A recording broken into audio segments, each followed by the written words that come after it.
record, and then I'm going to share my screen. Any questions to begin with? Okay, so I'm just going to introduce myself. I'm Julie Yankowsky. I'm a nurse practitioner in psychiatry. I work with student counseling services, and I've been with them, well, have like 5 years now. I just work kind of part-time, 1 day a week, and I also have worked in outpatient, inpatient. I've worked with college students all the way down to young children and up through geriatrics. So my big thing that I like to talk about a lot is sleep. And it's something that I think crosses over everything that we do, and everybody needs it. Nobody can get away with lack of sleep. You know, we're all unique in our own ways, but sleep is one of those things that we all share. And everybody does have different needs for sleep, though. The needs for sleep can vary and are unique. We'll kind of go over that a little bit so that so that we just kind of cover that, you know, that typical 8 hours that we all think about and try to shoot for isn't necessarily what we each individually need. So that's a little bit about what we'll go over to kind of see how you can calculate your own individual sleep needs. So one thing I'd like to do is just share my screen. I have, you know, like a PowerPoint type of thing to kind of guide us along. And if you can't see this, if there's any problems with it, then please let me know. Just unmute yourself and say something. Okay, so right now you should see, you know, an up all night sleep workshop type of slide. Any problems with that? Okay, I'll assume that you're all seeing it. So we kind of are going to just start with some basics and like, what is sleep and why is sleep important to us? Of course, we all think, well, sleep, of course it's important. I'd like to sleep, you know, better. I'd like to sleep more. I'd like to sleep less, you know, whatever that might be. So we have, you know, some things that we need to kind of tie into the sleep process though. And we have, you know, like things that precipitating factors that can actually affect our sleep, you know, excitement, you know, whether it be positive or negative excitement, caffeine, which we all know can definitely affect our sleep for most people, like anticipation of an event, usually like a test or a presentation. You know, we've all probably had our mind going and having trouble falling asleep or waking up in the night because of anticipation for something. Certain medications can affect your sleep. You know, obviously there's sleep aids, but also there are medications that can make sleep difficult. And then ways that we sometimes cope with being tired or lack of sleep, you know, not always necessarily the best coping skills, but sometimes we amp up our caffeine use. We take naps or we snooze during the day. We worry about the sleep or lack of sleep. We cancel our plans because we're tired or we think that we can't get through it. We try to go to bed earlier sometimes or sleep in. And then sometimes we resort to sleep aids. So sleep disruption is a big common issue as well. And meaning, you know, you fall asleep okay maybe, or it takes you a long time, but you wake up a lot during the night. And there's some different reasons for this, and we'll go over 3 of them as we go on. And one is homeostatic disruption. That's where your sleep drive is reduced. That means like your actual physiological drive for sleep is not there as much as it should be. We also have circadian disruption, which, you know, a lot of people have heard of circadian rhythm type of thing, and that's to do with improper sleep scheduling. Meaning that, you know, we're going to bed too late or we're sleeping in, those type of things. And then there's the arousal sleep disruption, and that usually has to do with our cognitive process, which ties back to that worrying or, you know, the anticipation, things like that. It can also be related to poor sleep habits, like, sleep hygiene things we all kind of know we do, having the phone in bed or, on our laptop, kind of keeping that sleep space, doing other things other than sleep. And then we have the conditioned arousal where, it's kind of, we'll talk about it a little bit more, but it's along the lines of, we form those habits and that kind of gets us stuck in a rut sometimes. So a lot of times people say, well, I have insomnia, and, that can be something that we say just because we are struggling with sleep, but chronic insomnia itself is usually something that lasts for more than 3 months. So it's definitely at that point something that you want to get some help with, if not before, because sleep, again, common to all of us, I think it's the root of a lot of, depressive symptoms and anxiety type symptoms, because the less we sleep, or the more we sleep, it kind of compounds those type of symptoms for us a lot of times. So now we'll talk about like your body clock and the essentials related to that. So the timing of your body clock, it really is what determines the time of sleep. And this is individualized for each person. So especially the REM, which we all kind of have probably heard of REM sleep. It's, the most popular type sleep phase that most people are aware of. And the timing of your alertness, which, your wakefulness, mainly during the day. We all have kind of a drift in our body clock, and that's where it can be individualized as well. So, 24-hour time system is man-made, right? So our bodies don't always follow exactly 24 hours. There's a little drift there. So it, usually the body clock is a little longer than the 24 hours that we typically think of in a day.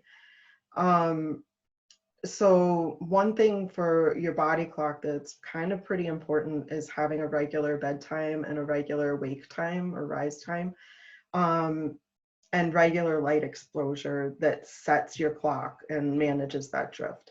So this is where, like, we just had a time change, and this is where we all kind of can get thrown off a little bit with that.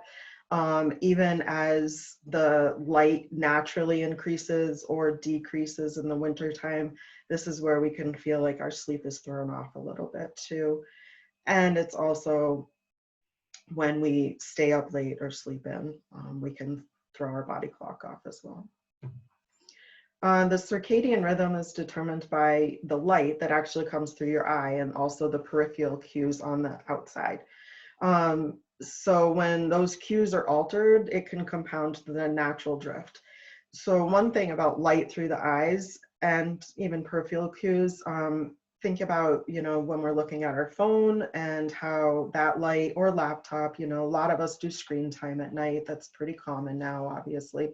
Also having a lot of lights on, you think way back when, and it was, candles and things like that. So the body clock was more set to natural light.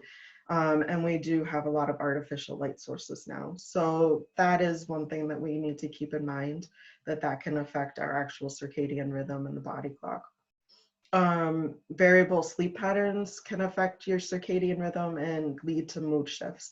Again, I'm going to sound like a broken record, but it is that sleeping in and staying up late, it can really affect that, and that can lead to the mood shifts.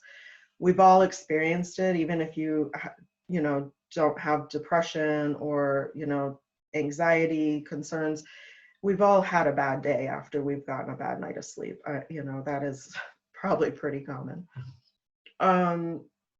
So like I said, everybody's unique, in this body clock. We all kind of follow a similar pattern, but everybody is unique in their own sleep patterns. But what your individual chronotype is, it actually remains pretty similar for your lifetime. Depending on, the developmental stage you're in, as far as, child, young adult, elderly, it can move a little bit, but typically you will stay the same for most of your life. Like a night person typically has a flat alerting signal in the morning, And that's why sometimes it's hard for like, a night owl to kind of get up in the morning, if that's the type of person you are. And then you have a night person has a quick increase in the evening. So that's where they experience more energy and activity, and, they're a night owl. So if you're a morning person, you actually experience alerting signals in the morning, and you have lower energy and alertness in the evening. So you probably typically fall into one of those categories or the other, more so than kind of in the middle. Some people are a little in the middle, but most of us kind of lean towards one or the other. So what your individual cycle is, it creates your sleep drive. And we'll talk more about that as we go on. Homeostatic factors. So this is the sleep drive part. We need to actually build our sleep drive up to have a continuous and quality sleep. Our behaviors can have a negative impact on that building sleep drive. It's just, those healthy behaviors that we can kind of focus on and stop trying to do these, things that are kind of sabotaging us a little bit more. The behaviors like spending more time in bed relative to how much you sleep.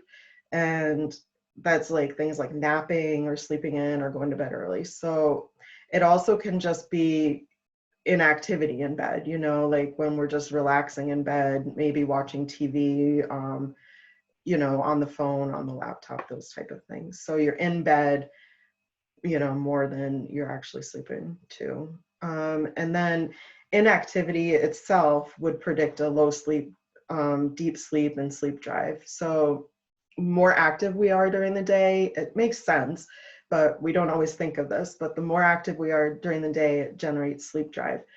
So one thing, like in the past year with the quarantine and all of that going on, a lot of people experienced reduced activity, like even though we could go outside and do things, around here, sometimes the weather limits that and whatnot. And we just overall, I think people weren't as active because you're not getting out to work and class and things like that. So a lot of people experienced a lot of sleep problems to do with anxiety and all of that too. But I think a lot of it was just the fact that we suddenly became a lot more inactive and sedentary. So these are some things about building sleep drive. Adenosine is, it's needed to promote sleep, and caffeine actually blocks that. So that's where if we drink too much caffeine, especially later in the day, and some people are more sensitive to caffeine than others, then that is what is being blocked. So it's it's a physiological thing that the adenosine is actually being blocked. Activity creates the adenosine. So the more activity, the more we have that, and then we promote better sleep. So one of the things that we can kind of visualize in doing this, and to kind of get us motivated a little bit to be more active during the day to help our sleep, is like thinking of it as a balloon. And that balloon needs to fill with adenosine, and that will actually override those alerting signals that tell us to stay awake. Now, if we go to bed too early, which some of us think, oh, I had a bad night's sleep, so I'm going to go to bed early tonight, that actually competes with the alertness. So you're kind of, you think that you're doing something good for yourself, but you're almost like having it kind of counterbalance and not work as well. And that's why you probably lay there and try to go sleep and try to go sleep. So our overall goal isn't necessarily to increase time of sleep, even though some of us think that that would be the good thing. The goal would actually be to increase your deep sleep, and that's your quality sleep. And the REM that we all think that we want, and because it is the most popular kind of thing that people talk about, that isn't the deep sleep phase. The deep sleep comes after that. REM is actually more of a light sleep, and it's important. It's not that it isn't. It's important for memory, but too much of it can actually lead to mood disorders and depressive symptoms. So that's why our goal is the deep sleep. If we're somebody that wakes up a lot during the night, you're probably hovering a lot in the REM sleep phase and not getting into that deep sleep, and therefore you don't feel rested. Again, more building sleep drive information is, you think of the body as a clock and it craves regularity just like a regular clock does. Um, and it goes back to like reasons why we want to keep that sleep schedule. And what happens is like if we sleep in, say on the weekends, maybe we keep the same schedule all week, and we're pretty good about that just because we have class at a certain time or whatnot. But on the weekends, we want to catch up on our sleep, right? So we sleep in for an extra few hours, or we stay up late because we have, fun things to do maybe on the weekend. And so that kind of creates what is called, and some sleep experts call a social jet lag. And that's where you have some poor variability and input into your body clock. So your body ends up having this confusion about the cues that it's getting. And so the external cues are different than what your body clock is doing. And again, it's creating some conflict and your body has to readjust. Just like if you were, flying somewhere and you were into a different time zone, your body takes some time to adjust. It's almost like we're creating that type of atmosphere for our body.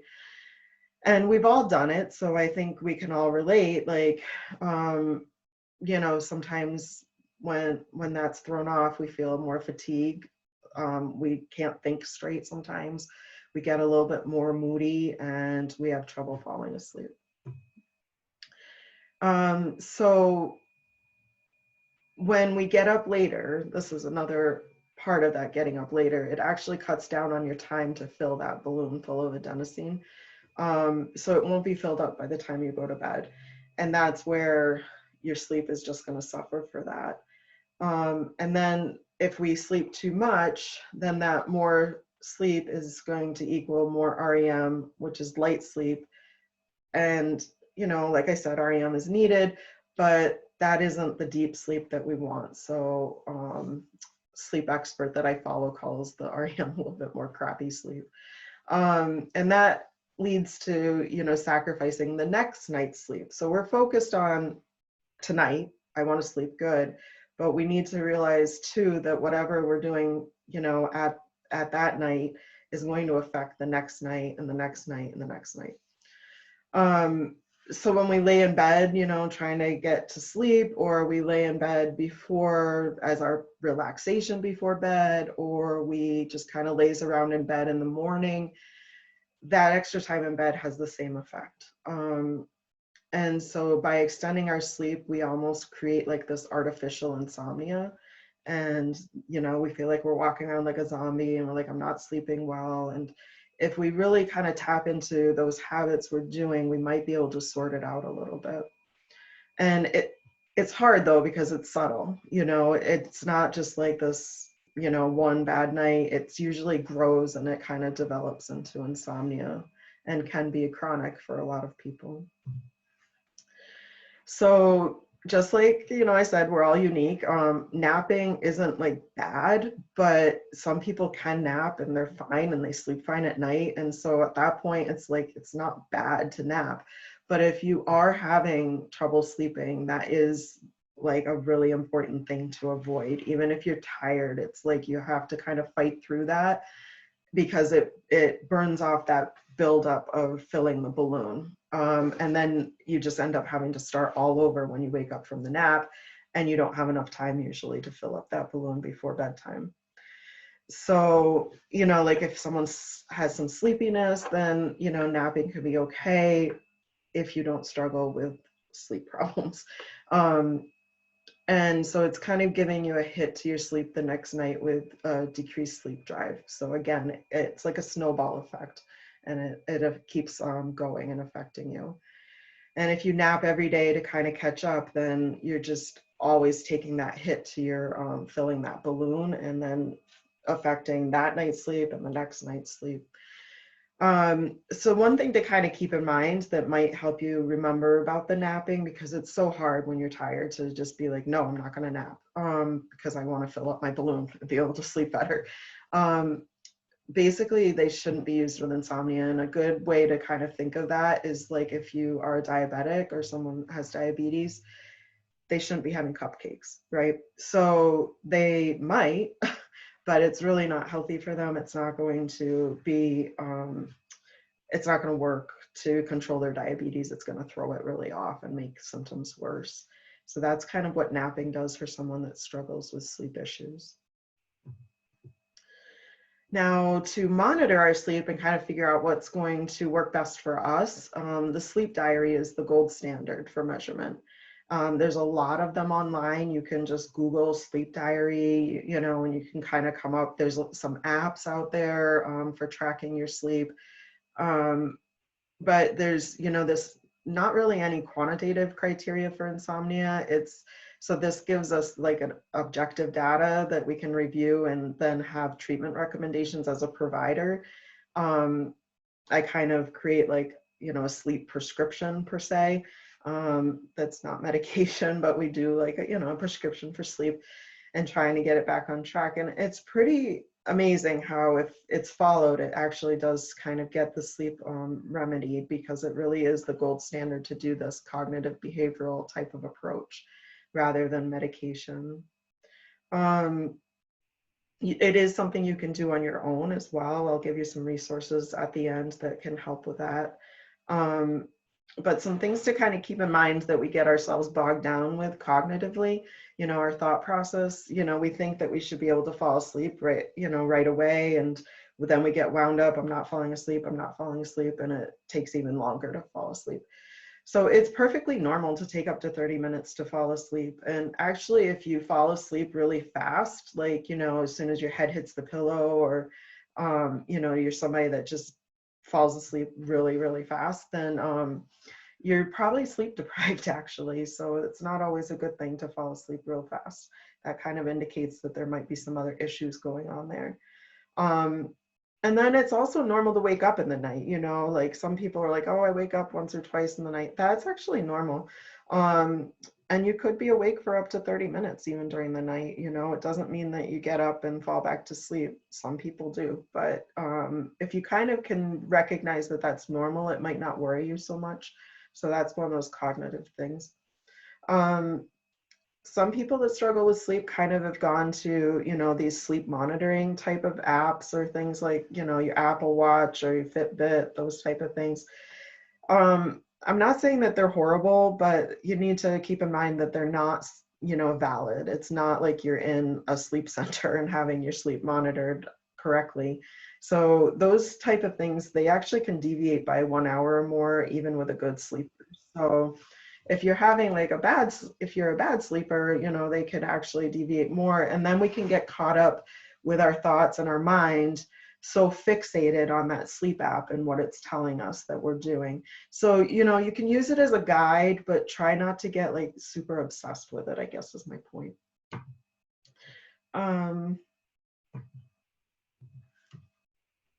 Let's see, why is that? Okay. So in this whole thing, we kind of want to find our right size, right? Like I said, you know, we're all unique and a little different. So, you know, if you try to wear a bigger shoe size, it's not going to fit. It's not going to be functional. You know, you can't wear the same size as someone else and expect that you're going to be able to walk correctly. And the same is for sleep. So you need to find your personal right amount of sleep, and one size not fit all. And the way we do this is we try to find the difference between your total sleep time, like the actual time you're asleep, falling asleep and waking up, and the time in bed, which is when you actually get into bed and get out of bed. And we also track the time that you might be awake in the night. And so it's kind of like a little bit of a calculation in that. And so what we want to do is kind of find the balance between over and under exertion, because like I said, you know, the less activity, the less we're going to fill up that balloon. But we also don't want to go overboard, because, you know, even being too active close to bed sometimes will throw off our sleep. So keeping in mind, again, increased time at rest is going to increase your fatigue. We don't think that. It sounds counterintuitive that, well, I'm resting so that I'll, not feel fatigued, but it actually can lead to more fatigue. And a lot of us have actually, if you think about it, like you have a whole day, you're like, I'm not going to do much today, whatever, watch movies, stay in your pajamas, that type of thing, quarantine, right? A lot of times, at the end of the day, sometimes you feel, just as tired or more tired than if you had had a full day of activity. So that's where like you can use your sleep diary and kind of gauge where that fatigue might be coming from. Some people do the dozing and napping, and that will take down your sleep drive, and including napping on the couch. Sometimes people of all ages might fall asleep a little bit before they actually go to bed, maybe on the couch or sitting in the recliner watching TV. And that's considered a doze, and it can increase your wakefulness in the middle of the night so that you'll wake up more often because you're taking off time needed of sleep. So again, more time in bed than needed will decrease your sleep drive. So an example would be if you need 6 hours of sleep, and 6 hours of sleep is sometimes good enough for people. Again, going back to that, typical 8 hours that we all think we need, it isn't, that isn't set in stone. Everybody's different. But if you need the 6 hours and you're actually staying in bed for 9 hours to catch up on your sleep, it's going to have the opposite effect on that homeostatic number, and then it'll decrease your deep sleep. So being in bed for 9 hours, it's just going to lead to broken sleep. That's where you're going to wake up a lot, more than maybe the typical once or twice, per night. And then you're just going to wake up feeling pretty unrested and tired for the day. And then it's going to affect your next night's sleep. So what we need to think about with this point and kind of have this cognitive process, as opposed to getting set on, well, I am a person that needs 9 hours. Well, I do need 8 hours. If I don't get 8 hours of sleep, something bad is going to happen. I'm not going to be healthy. Like something's going to, wrong with me if I don't get 8 hours. So we actually need to address that physiological need for 6 hours, if that is what we calculate your time to be, versus your desired sleep for 9 hours, right? So like what we want to do is kind of, would I rather have 6 hours of really good quality sleep where I'm going to wake up feeling rested and be able to go through the day and have the next night be good sleep? Or would I rather have kind of 9 hours of really poor sleep and still be tired? So you got to like kind of weigh that in your mind, and it can be a big mind shift for people to think that way. Let's see, is there? Okay, yeah, that's fine. If anybody has to leave, that's fine. So again, part of finding the right size, staying up late or sleeping on the weekend can add up to a big difference all week long. It's kind of like a jet lag without the scenery. So like, you're like flying to Europe or California or some sunny location, and you're not getting the benefit of actually that trip, but you're coming away with the jet lag. That affects our functioning, our mood, anxiety, and leading to the insomnia. So these are like, points I'm trying to just drive home. So these, back to the chronotypes where, you're kind of the same person throughout your life with the way you're sleeping. But I mentioned that developmentally that can change a little bit, especially with being a college student. That the normal typically is a delayed sleep phase. So even if you have been a little bit more of a morning person, you might find yourself shifting a little bit in the typical college age range. And a lot of college students do fall into this night owl thing. But if you were an early morning person, you might actually shift a little bit back to that as you get a little older. So again, the night owl is actually a delayed sleep phase. When you try to go to bed too early, it will actually decrease your deep sleep and lead to fatigue and exhaustion the next day. So there is that stereotype that someone is lazy with sleeping late, but you know, if you are a night owl and you go to bed, like say, I don't know, 1 o'clock, and you do need, say the typical, well, let's say you need 7 hours. So you go to bed at 1 or 2, so you're sleeping until 8 or 9. Some people, you know, might be like, oh, that's lazy, you're sleeping in, but that might be where you need to be. Now, classes and work might interfere with that, right? So we might need to make some adjustments. Then there's the early bird, where that's more of an advanced sleep phase. And when you try to stay up too late, you might doze or you get kind of tired. So that is going to give you decreased deep sleep that night. And often that can lead to depression.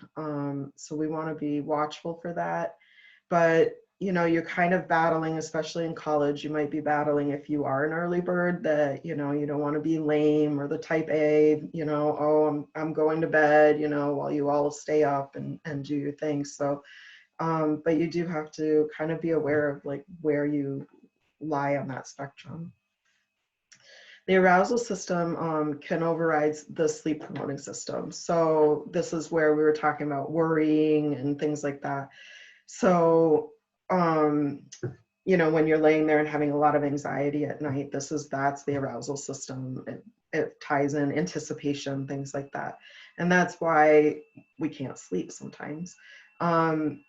You know, and arousal system's great for, you know, response time to threats, like if we had a bear after us or something, but that's really not what most of us are dealing with, right? We're just worried about certain things that we need to kind of rein those thoughts in on. And when it's overactive, it will interfere with that control of sleep. Now, the conditioned arousal part is similar to Pavlov, which most people are familiar with, where, you know, the dog is conditioned to respond. So that's where like setting up our bedroom and our routine in a certain way can actually condition having a heightened arousal with the worry, overthinking the day, etc. So, and then also the wakefulness activities in bed will train you to be wakeful. Like, you know, I said before, being on the phone and things like that. The heightened arousal, worry, overthinking, this is why we might not want to spend a lot of time in bed if that is what's going through our mind. And so this is where CBT comes in, cognitive behavioral therapy. It's definitely well-established, evidence-based way of treatment for sleep disorders. It is the gold standard. We also have the relaxation, you know, that we teach a lot of, the mindfulness, things like that. We also do sleep restriction sometimes, which is very effective, but sometimes has like a little barrier with people like wanting to take that kind of a leap of restricting their sleep to then get their sleep back on track. And then there's stimulus control. So the cognitive therapy and relaxation, that addresses the arousal system. Sleep restriction addresses your homeostatic disruption. The stimulus control addresses your circadian disruption and arousal. And all of these things, the sleep pattern can be improved to overcome your sleep problems and insomnia. So again, talking about the sleep diary, you need to complete it regularly. You do it on you know, right when you wake up, having it at the bedside, not a couple hours later, trying to remember what, you know, when you woke up and things like that, because we're just not going to remember. 2 weeks is really, really what's needed for recommendations, because things can be so variable. And sometimes there's external factors that play in that, you know, single time, like maybe I went out tonight, you know, but that isn't a regular thing for you. And that will give us the average number of hours of needed for sleep. And, you know, your own body will kind of hang around that time. So if it is, say, 7 hours, you're going to hang around 7 hours, give or take a little bit.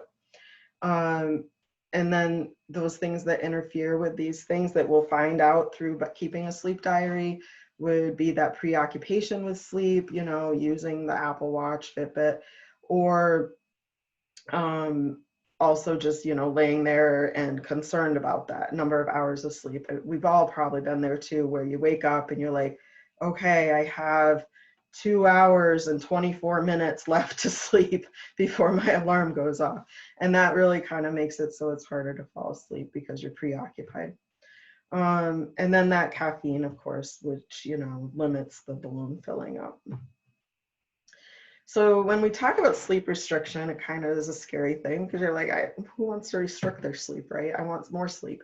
But that's where what I mentioned before, you got to think about it. Would you prefer like that 8 hours of really bad sleep or 6 hours of really deep, good sleep? So this is a very effective way to kind of get your sleep on track. It improves your sleep quality, but by increasing your sleep drive. The more sleep, deep sleep, the more time awake, the more restful you'll feel. And then over time, this actually, you can extend it. So it's not like you're restricting your sleep for eternity. You're doing it for a short period of time, resetting your body clock, and then you can add on time, usually in 15-minute increments once a week until you kind of find where your balance is. So this is where we match the time in bed with your current average sleep and adding 30 minutes for that normal sleep onset. And once your sleep normalizes and you're sleeping like, you know, regularly, then we would stop. And if you had some sleepiness during the day, then your time in bed actually could be extended by 15 minutes per week until that restfulness is maintained during the day. But if you started to have sleep problems, that means we've probably gone too far and we need to backtrack by 15 minutes until you get back to that homeostasis of, you know, you're sleeping well, you're getting into that deep sleep, you don't feel tired during the day, you feel restful, and you're falling asleep within a decent amount of time at night.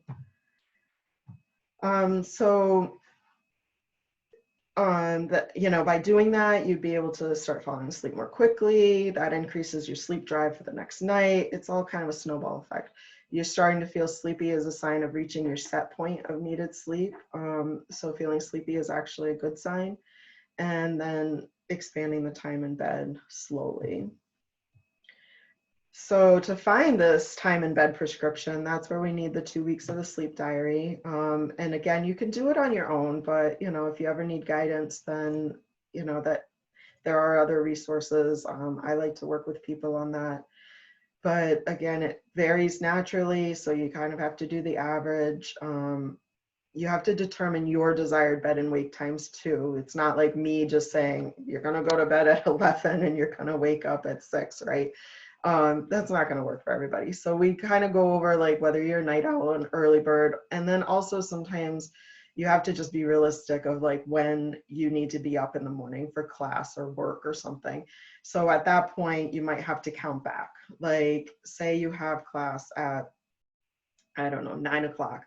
So you want to get up at 7. You know, I guess I'm thinking back before quarantine online classes, but you need to get up, say at 7, so you have enough time to get ready and actually get to class. So let's say you do fall in the 8 hours. So that would mean that, yeah, bedtime should be probably 10:30, 11. So you can get that 8 hours of sleep. But, you know, if it's 6 hours and you need to get up at 7, then you probably could be 12:30 to 1. So that's where we need to kind of figure out what would work for you. And so then when we go, you know, like sleepiness and fatigue are actually kind of different. Fatigue is more of a low mood sometimes, but the sleepiness itself isn't a bad thing. That means the treatment is working. That's actually what we're looking for. We're not looking for a fatigue and low mood, okay? So then you kind of develop this thinking pattern that's a positive association between your sleepiness and then your sleep system working. So then it kind of motivates you to stick to this a little bit. Similar to maybe, you know, weight loss, you know, like that scale kind of, or the measurements, they kind of motivate you a little bit better. So when you kind of associate like, oh yeah, sleepiness isn't a bad thing, it means that it's working.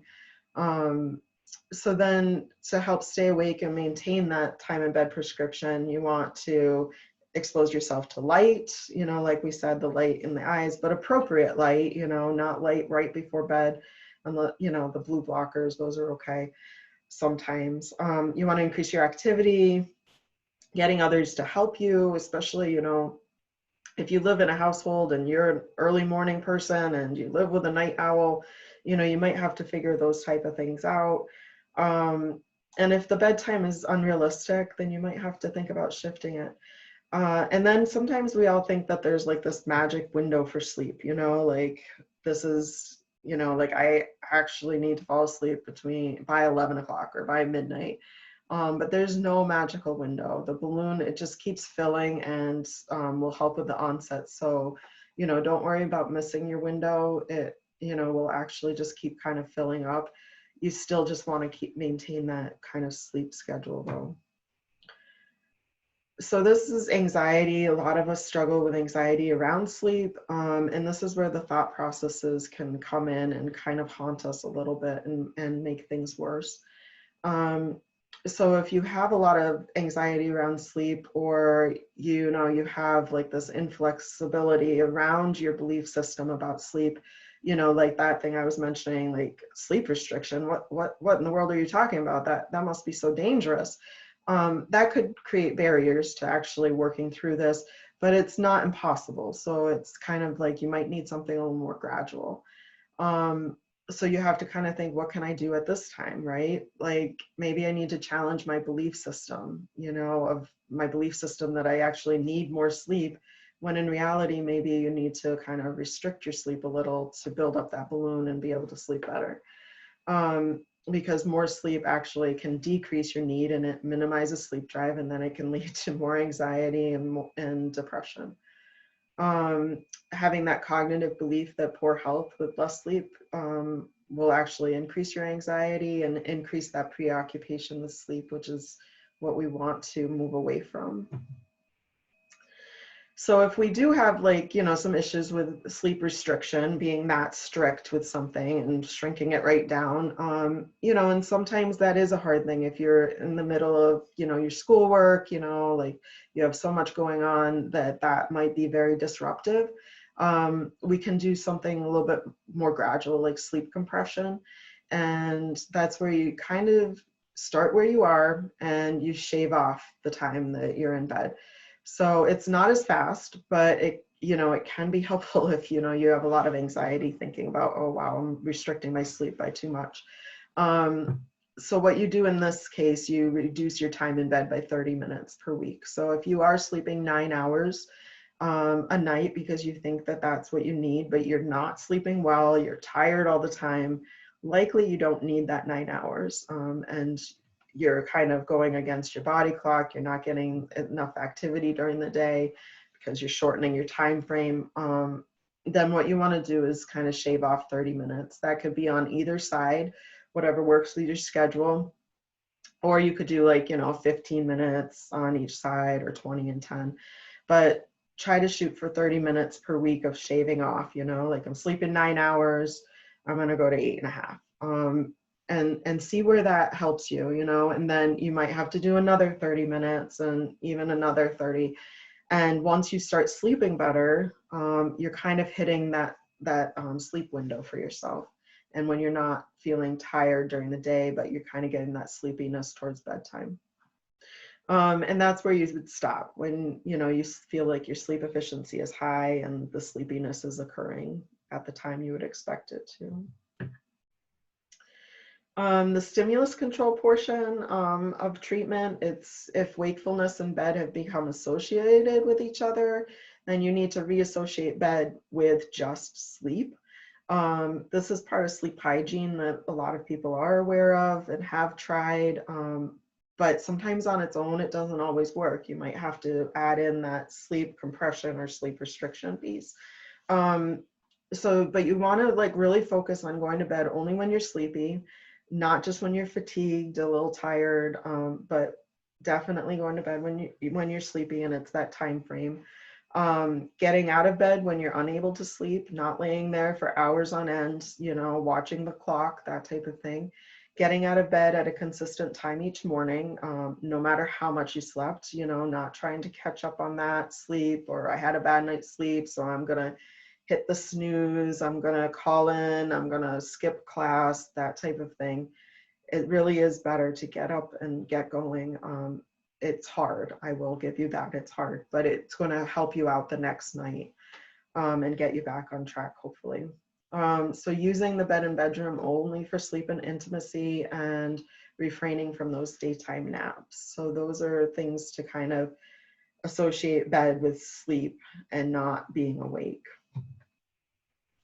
Going to bed only when you're sleepy, it's helpful to establish the bed as equaling sleep instead of the bed with I can't sleep, you know, like that anticipation, that thought process, that almost dreading going to bed because you feel like you're not going to be able to fall asleep. So, you know, you go to bed and you lay there, toss and turn, or maybe you just avoid bed and you don't go to bed at all. So we want to break that chain of thought and unpair that, you know, that bed equals I'm going to be awake and I'm not going to be able to fall asleep. So then we get up out of bed when we're unable to sleep, and then you're more likely to get sleepy and fall asleep one of those times when you go back to bed. When you're feeling sleepy, go back to bed and try again. Doing that worrying, list making, problem solving, that means you're not ready for sleep, okay? Like you don't want to lay in bed and have that go over and over in your mind. You want to get up, maybe do something relaxing. Maybe you need to just wipe your mind clean if you can by writing those things down and then relaxing, and then go back and try to fall asleep again. Getting out of bed at that consistent time each morning, no matter how much you slept, it's that moving and rise time later, sleeping in, it just resets your time for that filling the balloon. That causes more drift and makes your next night worse. Going to bed early when you're tired and not waiting for the sleepiness will also decrease the time to fill that balloon and make it harder to fall asleep. So those things that we think we're doing to help ourselves, you know, are kind of working against what we're trying to do. So usually waking up can be the most difficult for a lot of people. Bedtime tends to be okay, but you know, most people buy into that. But you know, getting up and not sleeping in can be a little harder to get buy-in on. But if you can kind of get that thought process of getting up, filling the balloon, I'm going to get going, and I'm going to have a better night's sleep, you know, this next night, and it's just going to snowball in the positive direction as opposed to like snowballing into more insomnia. That'll decrease that jet lag type of feeling where you have brain fog and feel like you're kind of off balance all day. It improves your sleep quality that next night and just resets your schedule. Then we go into sleep hygiene, which is everybody hears about sleep hygiene. It's good, it's not bad. It's just that usually sleep hygiene actually falls lowest on what is going to jumpstart your sleep back into what you want it to be. That's where like sleep restriction is kind of the number one, sleep compression, and then like the stimulation, disassociating the bed wakefulness, and now sleep hygiene. Sleep hygiene, it addresses that environmental and substance contributing things. Different effect for each person. It's unique to the individual. One size does not fit all with sleep hygiene at all. So like caffeine, some people can drink caffeine and go to bed fine. Most people though are affected by caffeine. So if you are, you need to reduce it and eliminate it if possible. Definitely not anything after early afternoon, and keeping it less than 400 milligrams per day. It's really best if you just eliminate it if you can. And gradually, you know, if you're a big caffeine person, I don't want you going into having headaches and things like that, but gradually reduce it. Nicotine is another big one, you know, vaping or cigarettes, that is going to affect your sleep. And so you really do want to reduce or eliminate that. It can create a lot of wakefulness in the night as your body is kind of hitting maybe some withdrawal. Like if you are a smoker, then, you know, that feeling you get during the day of maybe craving another cigarette or vape or whatever, that hits you in the night too. So like if you can't go 8 hours in the day, you're probably not going 8 hours at night or 7 or whatever, without having some sort of craving hit, and then that could be what's making you wake up. So you really do want to reduce and eliminate that. you know, doing exercise and the timing of that, some people are okay with exercising close to bedtime, but typically it actually, is probably going to affect your sleep. So it's better to do it a little earlier and build up that balloon. Some people, might do better with a light bedtime snack, similar to the withdrawal with nicotine. Sometimes people are wakeful during the night just because, their blood sugar might be fluctuating. Not everybody deals with that, and it's not saying you're diabetic or anything, but sometimes that helps people to have, a little protein, complex carbs, something like that at bedtime. Nothing heavy. But avoid middle of the night eating. That's really going to throw you off balance. Reducing alcohol, marijuana, and other substances. Again, they're going to affect your quality of sleep. A lot of people using marijuana to fall asleep, but again, or alcohol to relax and fall asleep. But again, it really actually messes up with your sleep schedule and like the sleep stages. So you probably are reducing that deep sleep in those cases. Optimizing your environment with the light, noise, temperature. Some people need warm room, some people need a cold room. You have to kind of coordinate that with a partner too sometimes. Sometimes when we're depressed or anxious, we use bed as an escape. So that's another thought process we need to work on sometimes. It happens for a lot of people. We need to realize, like, why are we doing this? Why are we escaping to bed? And what effect does that have on my mood? But, we're avoiding things probably by escaping to bed. And that maintains our low mood. It limits access to the positive reinforcement of getting up and getting going and, getting some socialization. And sometimes when we get up and get going, things do start to feel a little bit better. I know it sounds cliche, but I think we've all kind of been there at some point. By escaping to bed, it kind of becomes confining, like your world shrinks. And we've all experienced that with quarantine over the past year. So more people might actually be wanting to get out as opposed to that shrinking in. It's a struggle though, if you're dealing with depression or anxiety. Sometimes these things really complicate it and you might need some extra help. So I'm not trying to say that this is, a gloss over or easy fix, because sometimes it might be a little bit more than just, thinking it into action. You can explore your pros and cons of it, and like maybe your ambivalence to something that's going on in life and what you might be avoiding. But when we escape to bed on a regular basis, that's conditioning ourselves, into that bed does not equal sleep thing. And we all, cognitively, we want to just kind of ask ourselves and challenge ourselves, what is staying in bed doing for me? What is that accomplishing? Like, what am I getting out of that? Because there probably is a reason we're doing it, but, is that a pro or is it a con? We need to kind of challenge ourselves sometimes. Some factors that will affect the body clock that we need to be aware of is morning light and activity advances the rhythm.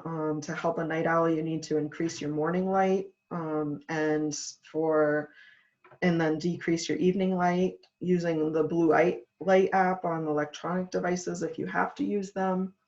Scheduling of your activities is important. When we come home, we sit, we eat. Sometimes that increases a depressed mood. Night owls often skip breakfast. A lot of teenagers and young adults do too. But eating earlier can actually shift your body clock for those that are night owls, so that you can maybe kind of sleep better because your body clock is going to be reset.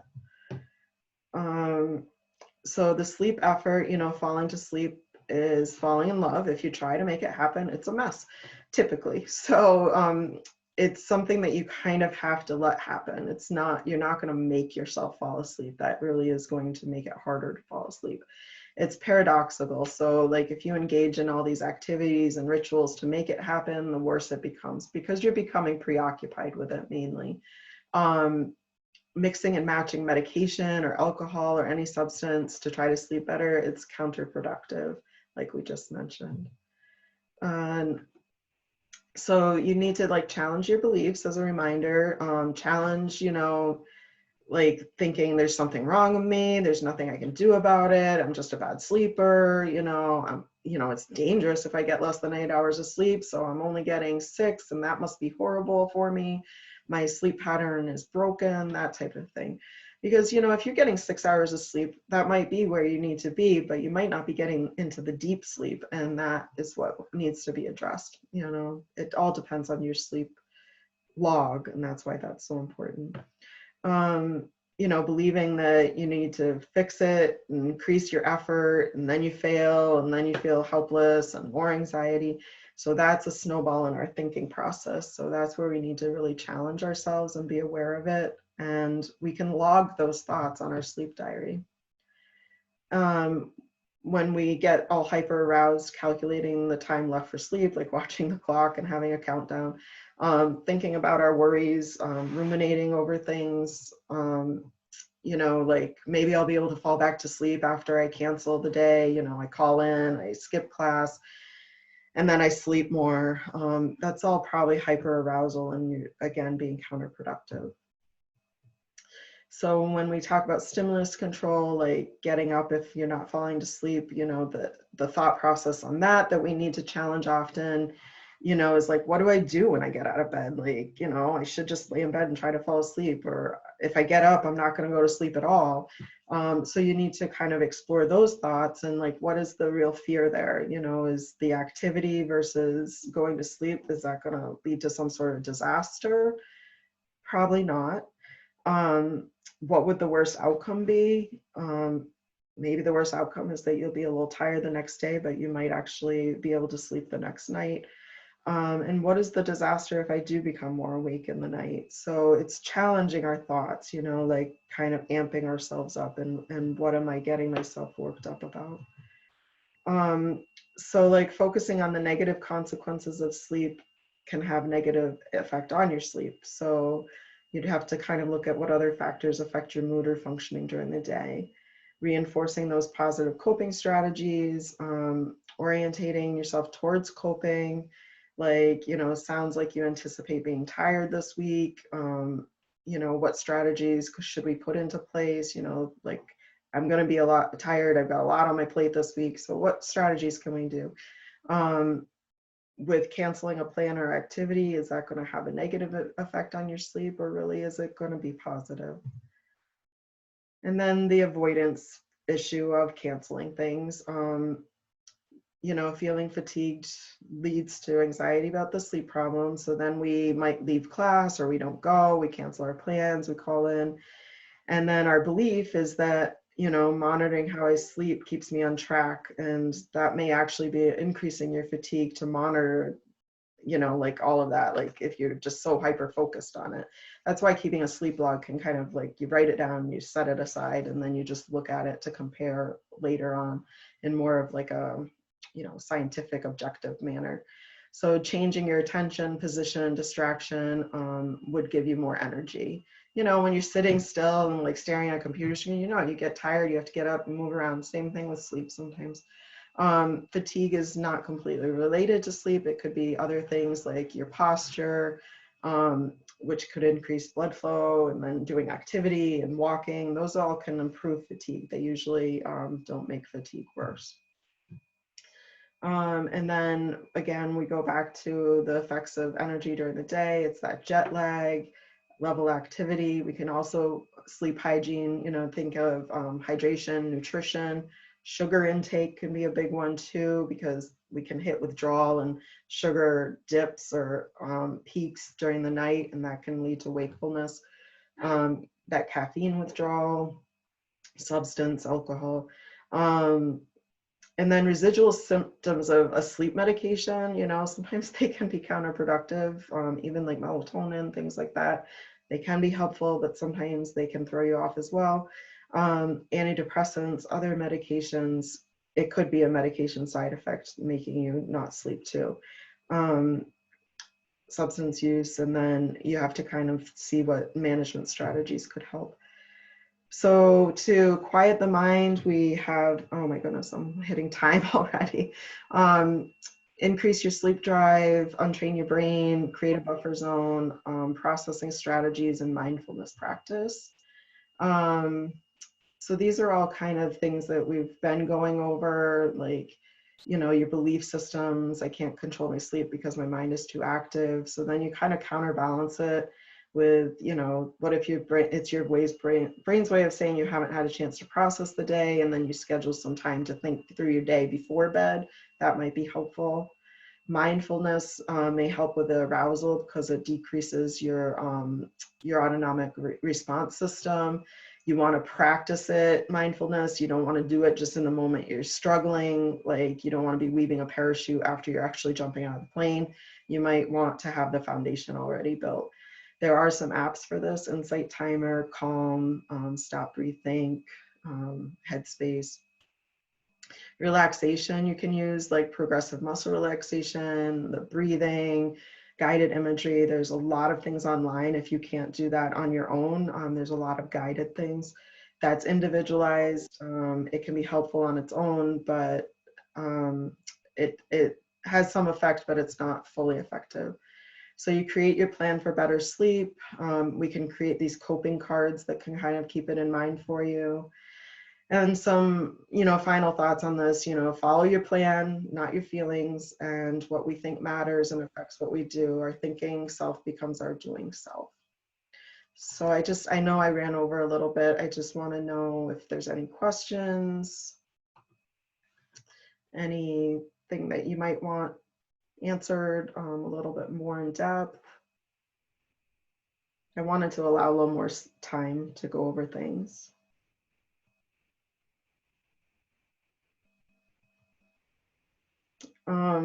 If there isn't, then just real quick for those that are still here, I just wanted to give you a little bit of a bonus. Let me see, I'm going to go to share this screen again, but I want to.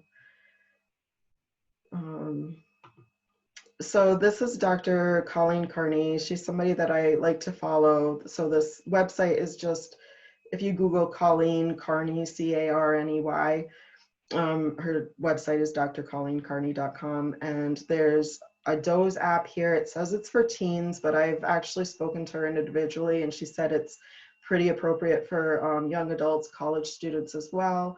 So that is free, and it says it's an app, but it's more like a website.